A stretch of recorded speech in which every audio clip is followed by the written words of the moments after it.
नमस्कार. सादर करत आहे ठाणे वार्ता. ठक घडामोडी. ठाणे जिल्ह्यातील पालकमंत्री असावा अशी रास्त अपेक्षा संजय केकर. जज साहेब मला मोके करा. कल्याण कायटात आरोपीने जजच्या दिशेने भिरकावली चप्पल. आणि ठाण्यातील कशेई येथील आकरिती रुग्णालयात भारतीय क्रिकेट संघाचे माजी खेळाडू विनोद कांबी यांना उपचारासाठी केले दाखल. आपण पाहत आहात श्री स्थानक वाहिनी, ठाणे जिल्ह्याचं मुख्य व्यासपीठ. ठाणे वार्ता पहा श्री स्थानक वाहिनीवर. आता सकाळी 9:15 पासून रात्री 9:15 पर्यंत ठाणे वार्ता, ठाण्यातील पहिलं दृकश्राव्य माध्यम. ठाणे वार्ता आणि श्री स्थानक वाहिनीचं लाईव्ह स्ट्रीमिंग ठाणेवार्ता.com वरील लाईव्ह स्ट्रीमवर क्लिक करा आणि अगदी मोबाईलवरही ठाणे वार्ता श्री स्थानक वाहिनीचा आनंद लुटा. यासाठी आमचं ॲप डाउनलोड करा. ठाणे वार्ता पहा श्री स्थानक वाहिनीवर. आता सकाळी 9:15 पासून रात्री 9:15 पर्यंत ठाणे वार्ता, ठाण्यातील पहिलं दृकश्राव्य माध्यम. आपण पाहत आहात श्री स्थानक वाहिनी, ठाणे जिल्ह्याचं मुख्य व्यासपीठ. ठाणे महापालिकेच्या शहर विकास विभागातील काही अधिकारी वर्षानुवर्षे एकाच खुर्चीवर असल्याने त्यांनी स्वतःचे साम्राज्य निर्माण केले आहे. परिणामी अनेक कामांत ते अडवणूक करत असल्याने नागरिकांना त्रास होतो. 10 वर्षांहून अधिक का एकाच विभागात ठाण मांडून बसलेल्या अधिकाऱ्यांना हटवा, अशी मागणी आमदार संजय केकर यांनी अधिवेशनात केली. त्यामुळे नगर विकास आणि ठाणपा प्रशासन यावर कोणती भूमिका घेते याकडे ठाणेकरांचे लक्ष लागले आहे. नुकत्याच झालेल्या अधिवेशनात आमदार संजय केकर यांनी ठाणे शहरातील विविध नागरी समस्यांना औचित्याच्या मुद्द्याद्वारे वाचा फोडली.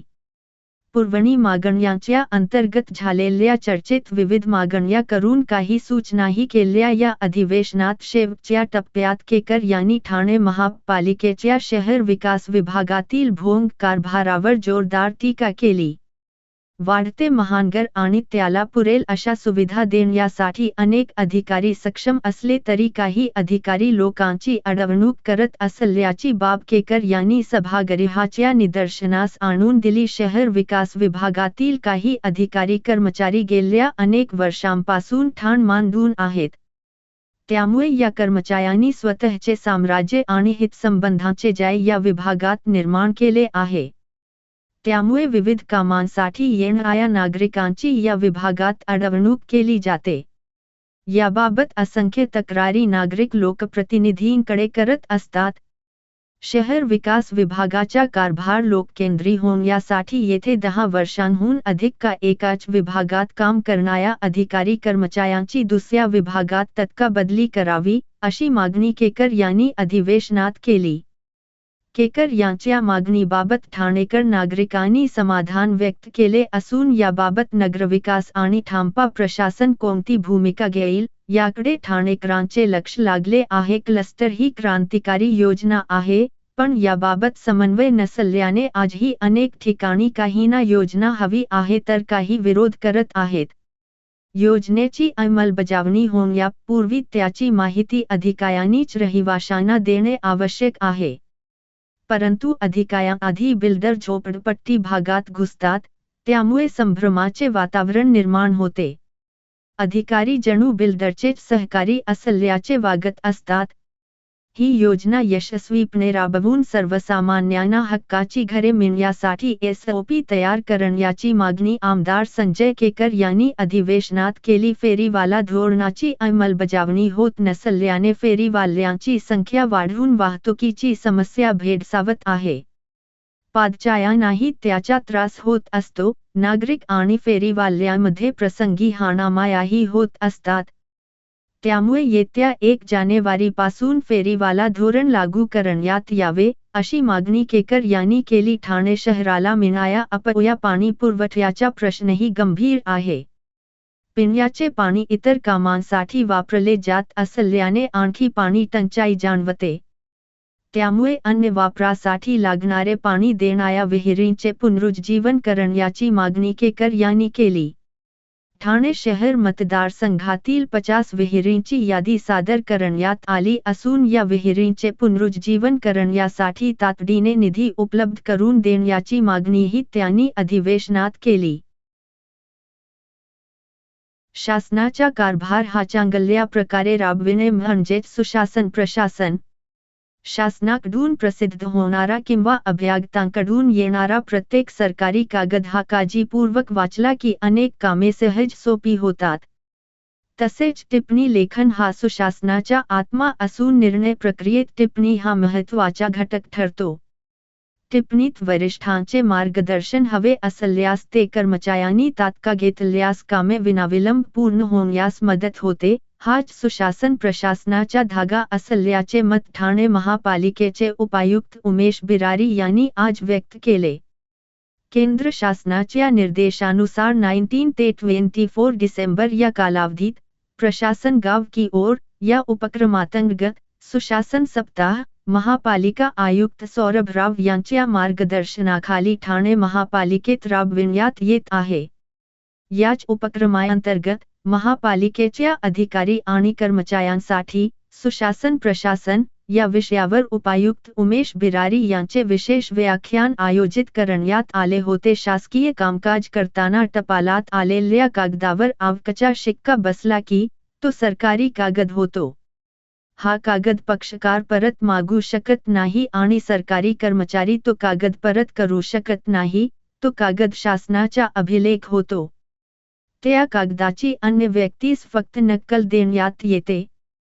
कार्यविवरण पद्धतीत अंतर्गत बटवडा प्रणालीतून प्राप्त झालेले प्रकरणाची नोंद तात्काळ कार्यविवरण नोंदवहीत घेण्यात येते. दर आठवड्यास, साप्ताहिक किंवा 15 दिवसानंतर पाक्षिक गोषवारा काढण्यात येतो. या गोषवाऱ्याच्या माध्यमातून प्रलंबित संदर्भाची माहिती तात्काळ मिळण्यास मदत होत असल्याचेही उपायुक्त उमेश बिरारी यांनी नमूद केले. शासकीय अभिलेख ठेवण्याच्या 6 गठ्ठा पद्धतीत प्रलंबित प्रकरणे, प्रतीक्षाधीन प्रकरणे, नियतकालिके, स्थायी आदेश संचिका, अभिलेख कक्षात जाणारे कागदपत्र, स्मरणपत्रे आदी सर्व बाबींविषयी त्यांनी उपस्थित अधिकारी कर्मचारी यांना मार्गदर्शन केले. प्रत्येक सरकारी आस्थापनात महत्त्वाचा घटक असतो तो म्हणजे नागरिकांकडून येणारा माहितीचा अधिकार. या माहितीच्या अधिकाराकडे सकारात्मक दृष्टीने पाहण्याची गरज आहे. यामध्ये अर्जदाराचा उद्देश चुकीचा नसतो. माहितीच्या अधिकाराचे शांतपणे वाचन करणे आवश्यक आहे. अर्जदाराने मागितलेल्या माहितीच्या मुद्द्यांचे पृथक्करण केल्यास अनेक मुद्दे वाचता क्षणीच निकाली निघतात असेही त्यांनी नमूद केले. सुशासन सप्ताहाच्या सर्व कर्मचाऱ्यांना त्यांनी शुभेच्छा दिल्या. या सप्ताहादरम्यान 19 डिसेंबर 2024 रोजी सार्वजनिक आरोग्य विभाग, छत्रपती शिवाजी महाराज रुग्णालय, राजीव गांधी वैद्यकीय महाविद्यालय कवा, जन्ममृत्यू विभाग, फायलेरिया विभाग, पशुवैद्यकीय विभाग, घनकचरा व्यवस्थापन विभाग, परवाना विभाग, मालमत्ता कर वसुली, दिव्यांग व्यक्ति कल्याणकारी योजना, महिला व बाल विकास कल्याणकारी योजना आदी विभागांच्या 22 डिसेंबर 2024 रोजी आस्थापना विषयक बाबीविषयी तक्रारींचे निराकरण करण्यात आले. ठाणे महानगरपालिका क्षेत्रातील मुंब्रा, दिवा, कवा, माजिवडा, मानपाडा व वागे काही भागात प्रभाग समितीमध्ये महाराष्ट्र औद्योगिक विकास महामंडळामार्फत पाणी पुरवठा केला जातो. महाराष्ट्र औद्योगिक विकास महामंडळाच्या पाणी पुरवठा योजनेच्या अंतर्गत 12वी गुरुत्व वाहिनीवर कटाई नाका ते मुकुंद पर्यंतच्या जलवाहिनीवर देखभाल दुरुस्तीचे काम करण्यात येणार आहे. परिणामी गुरुवार रात्री 12 ते शुक्रवार रात्री 12 वाजेपर्यंत एकूण 24 तास पाणी पुरवठा बंद राहणार आहे.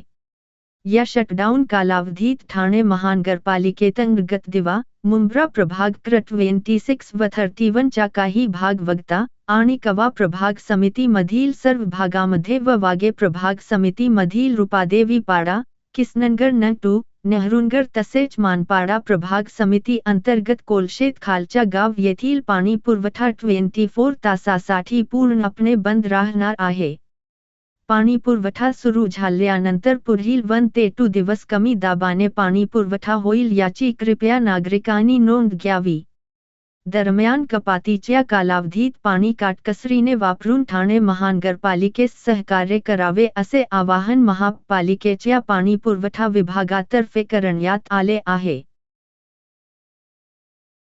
परभणी येथील संविधान प्रतिकृती मोडतोड प्रकरणी झालेल्या आंदोलनातील कार्यकर्ते सोमनाथ सूर्यवंशी यांचा पोलीस कोठडीत मृत्यू झाला होता।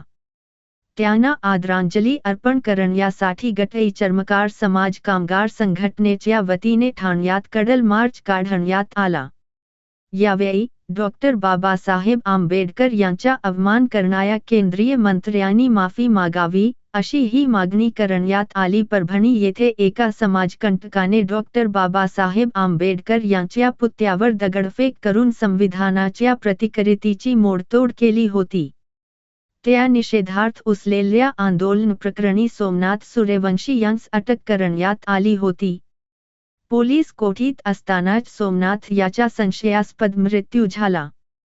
त्या निषेधार्थ गटई चर्मकार समाज कामगार संघटनेच्या वतीने राजाभाऊ चव्हाण यांच्या नेतृत्वाखाली ठाण्यात कडल मार्च काढण्यात आला।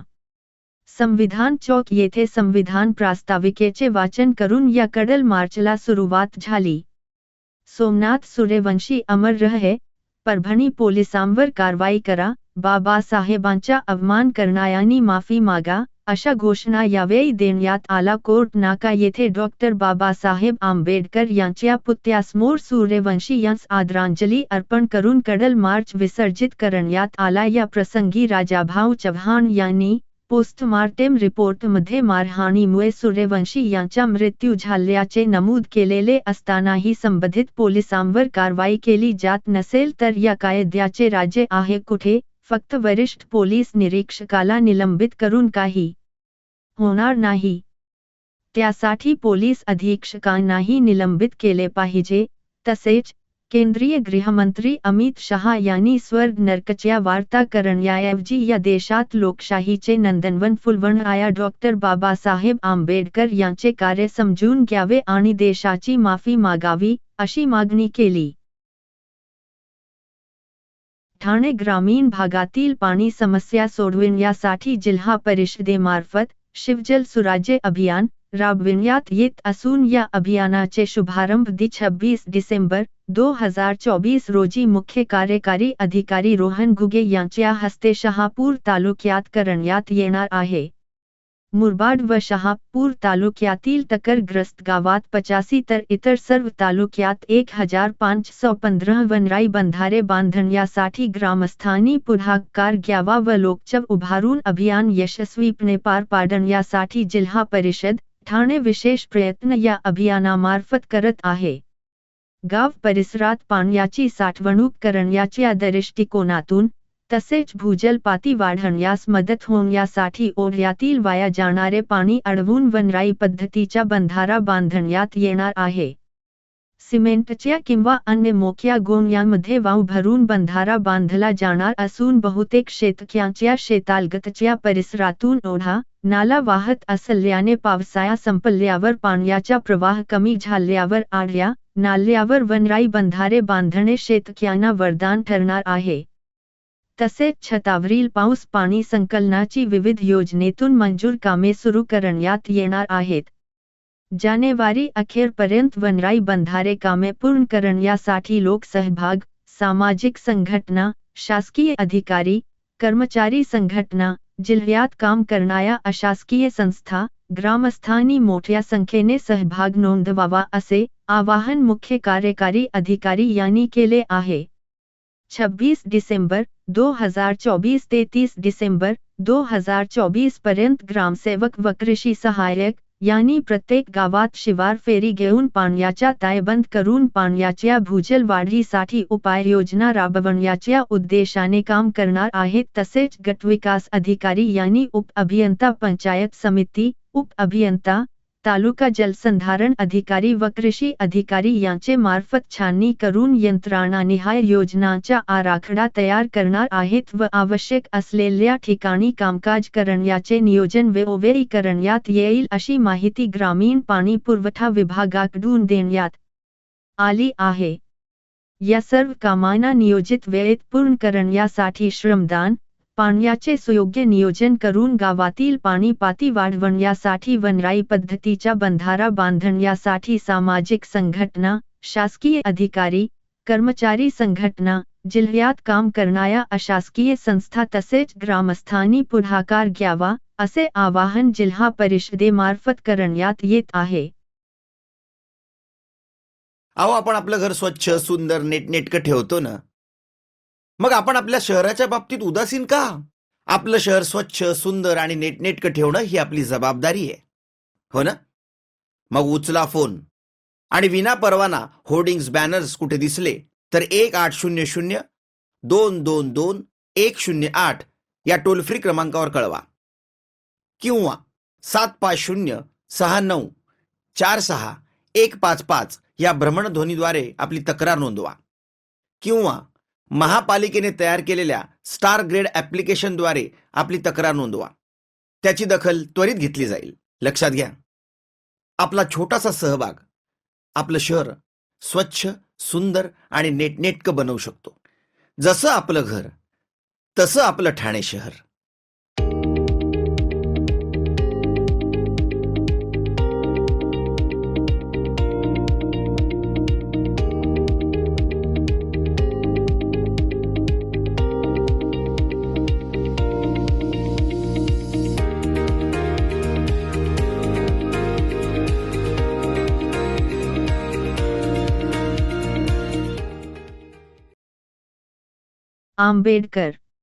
आंबेडकर असे म्हणणे झाली आहे असे विधान केंद्रीय गृहमंत्री अमित शहा यांनी केले होते। त्या निषेधार्थ राष्ट्रवादी काँग्रेस शरदचंद्र पवार पक्षाचे राष्ट्रीय सरचिटणीस डॉ. जितेंद्र आव्हाड, शिवसेना नेते राजन विचारे यांच्या उपस्थितीत महाविकास आघाडीने ठाणे स्टेशन परिसरात जोरदार निदर्शने केली। या प्रसंगी डॉ. जितेंद्र आव्हाड यांनी आंबेडकर हे नाव आमची पॅशन आहे। अमित शहा हे ज्या पक्षात आहेत त्यांच्या मातृसंस्थेने संविधानाला विरोध केला होता। आता शहांच्या विधानाने भाजपच्या मनात काय आहे ते उघडकीस आले आहे अशी टीका केली। राष्ट्रवादी काँग्रेस, शरदचंद्र पवार पक्ष, काँग्रेस, शिवसेना, आप, सपा आदी पक्षांनी ठाणे स्टेशन परिसरातील डॉ. बाबासाहेब आंबेडकर यांच्या पुतळ्यासमोर अमित शहा यांच्या निषेधार्थ आंदोलन केले। या प्रसंगी आंदोलकांनी मोदी, शहा यांच्या विरोधात जोरदार घोषणाबाजी केली।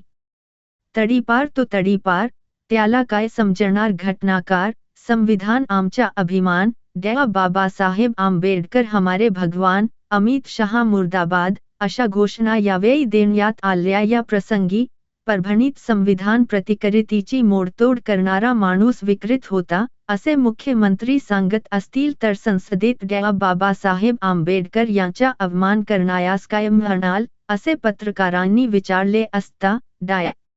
बाबासाहेब आंबेडकर यांचे नाव आम्ही हृदयातून घेत असतो।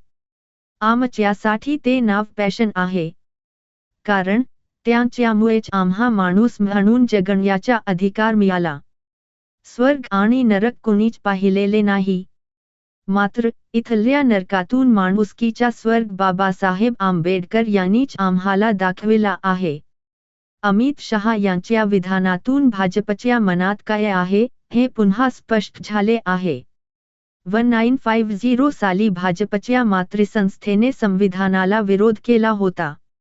आजही त्यांना मनातून संविधान नको आहे, म्हणूनच ते अशी विधाने करीत आहेत।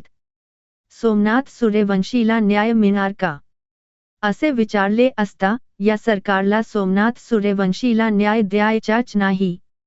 जे सरकार सूर्यवंशीचे निधन कसे झाले ते सांगायला तयार नाही, ते सरकार न्याय कसा देणार?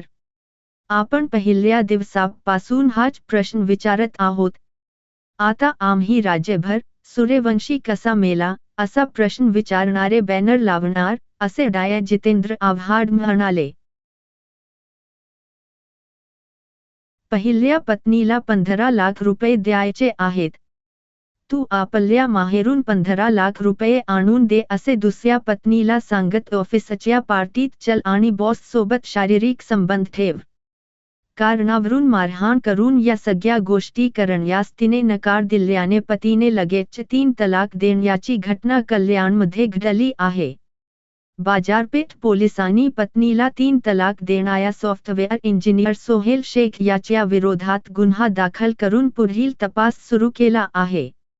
छत्रपती संभाजीनगरात राहणाऱ्या एका तरुणीचे कल्याण पश्चिमेतील सर्वोदय पार्क परिसरात राहणारा सोहेल शेख सोबत जानेवारी 2014 मध्ये लग्न झाले. लग्नानंतरच्या 2-3 महिन्यानंतर सोहेल शेख हा त्रास देऊ लागला.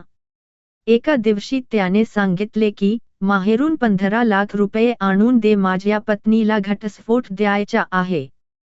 त्यासाठी हे पैसे तिला द्यायचे आहे. तिला हे पैसे दिल्यावर तिच्यापासून माझी सुटका होईल. त्यानंतर एक दिवस आला की सोहेल हा काम करीत असलेल्या ऑफिसमध्ये पार्टी होती. त्या पार्टीत तिला येण्यासाठी तो जबरदस्ती करू लागला. त्या पार्टीत तुला यावेच लागेल. तसेच माझ्या बॉस सोबत तुला शारीरिक संबंध ठेवावे लागेल. या गोष्टीला तिने स्पष्ट नकार दिला. मला जबरदस्ती करू नये. या गोष्टीचा राग सोहेलला आहे. त्याने तिला मारहाण केली. तिला 3 तलाक देऊन लगेच घराबाहेर काढले. याबाबत पत्नीने कल्याणच्या बाजार पोलीस ठाण्यात तक्रार केली. पोलिसांनी या प्रकरणाचा संपूर्ण तपास केला. या प्रकरणी बाजारपेठ पोलिसांनी सॉफ्टवेअर इंजिनियर सोहेल शेख याच्या विरोधात 3 तलाक दिल्याप्रकरणी गुन्हा दाखल केला आहे. पोलीस या घटनेचा पुढील तपास करीत आहेत. ठाण्यातील कशेई येथील आकृती रुग्णालयात भारतीय क्रिकेट संघाचे माजी खेळाडू विनोद कांबी यांना उपचारासाठी दाखल केले आहे. 2 दिवसांपूर्वी चक्कर येऊन ते पडले होते. त्यानंतर तपासणी केली असता त्यांना कावी व त्यांना व्हायरल इन्फेक्शन असल्याचे समजले. तसेच मेंदूला देखील थोड्याफार प्रमाणात सूज आल्याने डॉक्टरांनी त्यावेळी सांगितले.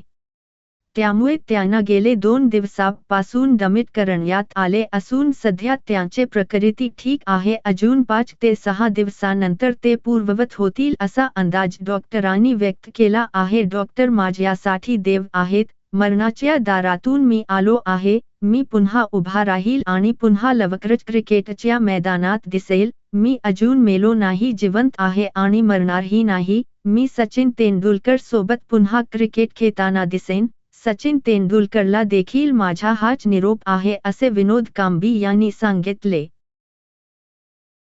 4 वर्षांपासून जेलमध्ये बंदी असलेल्या आरोपीने कल्याण कायटात न्यायाधीशाच्या दिशेने चप्पल भिरकावल्याची धक्कादायक घटना घडली आहे.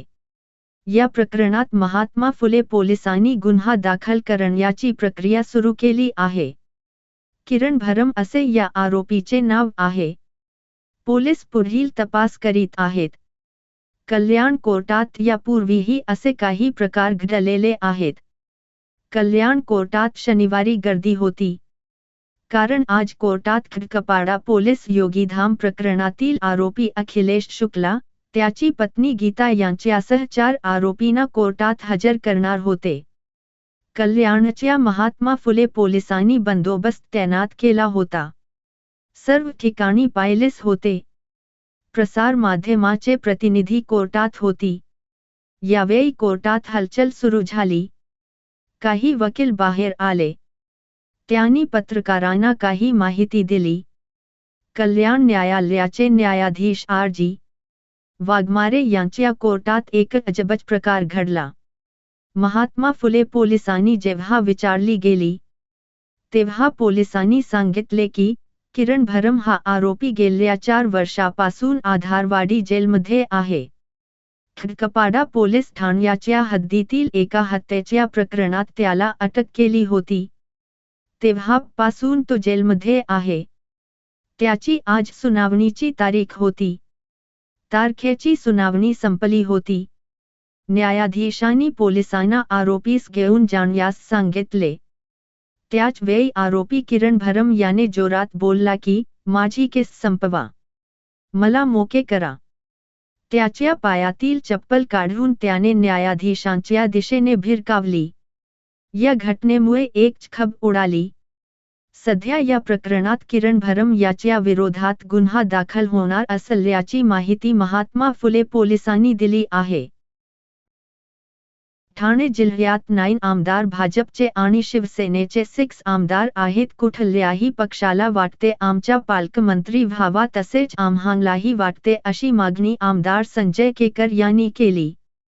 ठाणे जिल्ह्यातील पालकमंत्री असावा अशी रास्त अपेक्षा पक्ष ठरवत असतो. ज्या वेळी जे वाटते ती जबाबदारी पक्ष त्या व्यक्तीला देत असतो. पक्ष सर्वांना सामावून घेण्याचे प्रयत्न करत असतो असेही आमदार संजय केकर यांनी सांगितले. तसेच येऊरमध्ये अनेक अनधिकृत बांधकामे आहेत, त्यांच्याकडे फायर ब्रिगेडचे प्रमाणपत्र सुद्धा नाही. प्रशासनाने कठोरात कठोर कारवाई करण्याची गरज आहे. कायमस्वरूपी धाक बसावी अशी कारवाई प्रशासनाने करावी. येऊर सारख्या निसर्गरम्य परिसर उद्ध्वस्त करण्याचे काम सुरू आहे, त्यामुळे पर्यावरणाला धोका निर्माण झाला असल्याचे आमदार संजय केकर यांनी सांगितले. महाराष्ट्रातील भगिनींना आधार देणारी राज्य शासनाची मुख्यमंत्री माझी लाडकी बहीण योजना. या योजनेअंतर्गत अल्प उत्पन्न गटातील 21 ते 65 वयोगटाच्या भगिनींना मिळणार दरमहा 1500 रुपयाची मदत. अर्ज करण्यासाठी 31 ऑगस्ट 2024 पर्यंत मुदतवाढ. कुटुंबाचं वार्षिक उत्पन्न 2.5 लाख रुपयांपेक्षा कमी असलेल्या महिला पात्र. कुटुंबाकडे पिवळं किंवा केशरी रेशन कार्ड असल्यास उत्पन्नाचा दाखला आवश्यक नाही. पांढरं रेशन कार्ड असेल किंवा रेशन कार्ड नसेल तर कुटुंबाचं वार्षिक उत्पन्न 2.5 लाखांपेक्षा कमी असल्याचा दाखला आवश्यक. योजनेसाठीचा ऑनलाईन अर्ज नारी शक्ती दूत ऍप वरून किंवा पोर्टलवर भरता येईल. ज्या भगिनींना ऑनलाईन अर्ज भरता येत नसेल त्यांच्यासाठी अंगणवाडी, ग्रामपंचायत, वॉर्ड ऑफिस, सेतू सुविधा केंद्रामध्ये किंवा आशाताई बचत गटाच्या CRP यांची मदत उपलब्ध. आता आपल्याला अभिमानानं म्हणता येईल, सुखी आणि सुरक्षित आहे माझी लाडकी बहीण.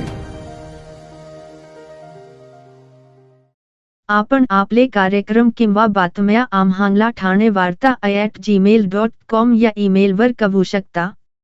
ठक घडामोडी शेवटी पुन्हा एकदा. ठाणे जिल्ह्यातील पालकमंत्री असावा अशी रास्त अपेक्षा संजय केकर. जज साहेब मला मोके करा. कल्याण कायटात आरोपीने जजच्या दिशेने भिरकावली चप्पल. आणि ठाण्यातील कशेई येथील आकृती रुग्णालयात भारतीय क्रिकेट संघाचे माजी खेळाडू विनोद कांबी यांना उपचारासाठी केले दाखल. या होत्या ठाणे वार्ता. आपली एखादी बातमी बघायची राहून गेली असेल तर आपण ठाणेवार्ता.in या आमच्या संकेतस्थळाला किंवा आमच्या फेसबुक पेज संच YouTube चॅनेलला अवश्य भेट द्या. तर मग पुन्हा भेटू पुढील बातमीपत्रात फक्त श्रीस्थानक वाहिनीवर. धन्यवाद.